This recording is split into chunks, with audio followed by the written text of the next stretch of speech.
आणि दरम्यान मनसेच्या पदाधिकाऱ्यांच्या अटकेवरून मनसे नेते संदीप देशपांडेंनी सरकारला सवाल विचारलेला आहे। भैया निरुपमांना पाठिंबा देणारं सरकार कोणत्या विचारांचं आहे असं ते म्हणालेत। तर त्यांच्या टीकेला संजय निरुपम यांनी देखील आता प्रत्युत्तर दिलंय। पाहूयात।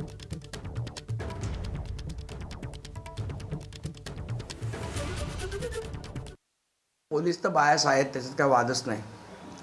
आणि संजय निरुपम सारख्या भैया लोकांना मराठी पोलीस का सपोर्ट करतायत हे न उमजण्यासारखं आहे। सन्माननीय एकनाथ शिंदे सरकारमध्ये आहेत। त्यांनी सांगितलं की स्वर्गीय हिंदू हृदय सम्राट बाळासाहेब ठाकरेंच्या विचारांचं आमचं सरकार आहे। जर ह्या लोकांच्या विचारांचं सरकार असेल तर मराठी मुलांना जेलमध्ये टाकून भैया निरुपमला पाठिंबा देणारे कुठलं सरकार आहे? हे नक्की बाळासाहेबांच्या विचारांचं सरकार आहे? हे नक्की आनंद दिघे साहेबांच्या विचाराचं सरकार आहे का? हा आमचा प्रश्न आहे।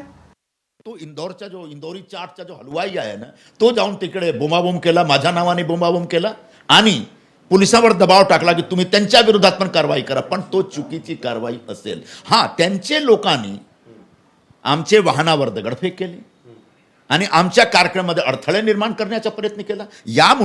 यामुळे त्यांच्या विरोधात पोलीस कारवाई झालेली आहे आणि पुढे पण होणार। तुम्ही कायदा हातात घेऊ शकत नाही। एबीपी माझा, उघडा डोळे बघा नीट।